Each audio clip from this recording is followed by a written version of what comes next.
For the last few videos, we've exposed something uncomfortable. Housing prices aren't reacting to reality. Sales have collapsed. Affordability has broken.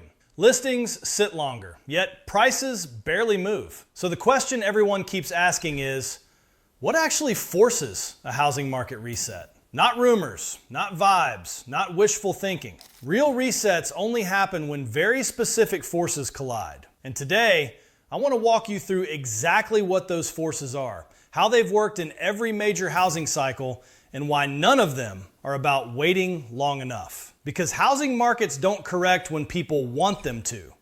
They correct when pressure becomes unavoidable. First, let's define terms. A housing market reset does not automatically mean a crash, a repeat of 2008, prices collapsing overnight. A reset simply means prices realign with what buyers can actually pay. That can happen through falling prices, rising incomes, lower interest rates, or long periods of stagnation. The key point is this: markets reset when affordability resets. Everything else is noise. So let's break down the forces that can actually make that happen. This is the big one. Housing prices don't fall because sellers change their minds. They fall when sellers don't have a choice. Forced selling usually comes from job loss, divorce, death, business failure, adjustable or maturing debt, taxes or insurance costs overwhelming cash flow.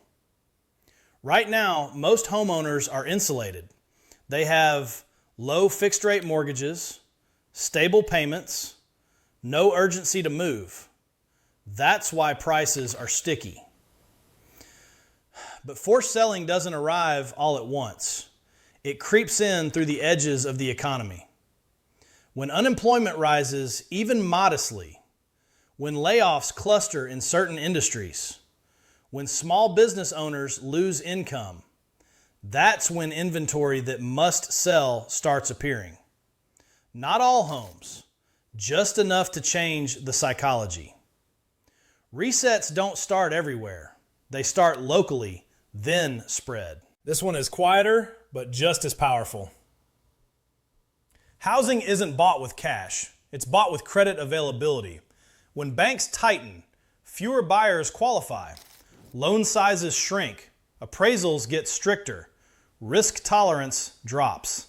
Even if prices don't change, effective demand does. You don't need buyers to disappear entirely. You just need fewer of them at the margin. This is how markets soften without headlines screaming crash. Credit tightening doesn't show up on Zillow.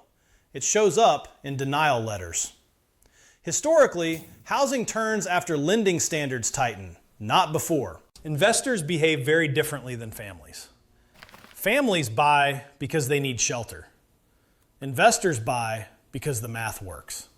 When rents flatten, expenses rise. Financing costs increase. Appreciation expectations fall. Investors don't negotiate emotionally. They step back. This matters because investors often sit at the margin, the last buyers willing to close deals when regular buyers can't. If investors pause, liquidity dries up. Sellers lose a key exit. Price cuts accelerate. We don't need mass selling from investors. We just need absence of buying. Markets soften when the most flexible capital leaves the room. Here's the part people don't want to hear. Time is a reset mechanism, but not in the way most people think. When prices stay flat for years while incomes slowly rise, inflation eats purchasing power, maintenance, taxes, and insurance climb, the real price adjusts downward. This is how many housing cycles resolve without drama. No crash, no panic, just stagnation.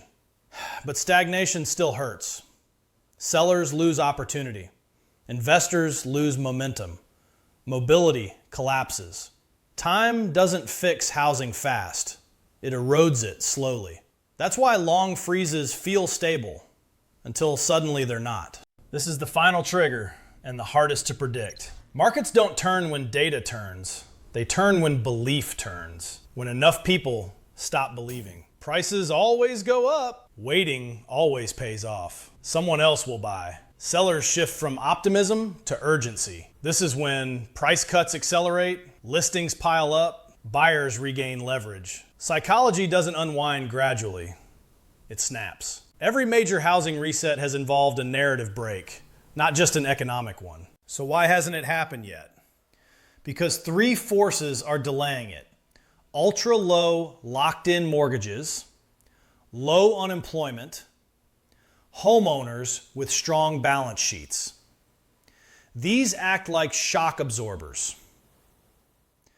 But shock absorbers don't eliminate force. They delay it. Resets aren't canceled. They're postponed. So what actually forces a housing market reset? Not hope, not anger, not headlines. It's some combination of forced selling, tighter credit, investor withdrawal, time erosion, and a break in collective belief. The danger right now isn't a crash. The danger is complacency, assuming frozen markets can stay frozen forever. They can't. They always move eventually. The only question is how, when, and who gets caught unprepared. I want to hear from you. What do you think breaks first? Jobs? Credit? Investor demand? Or simply time? And what are you watching most closely in your local market?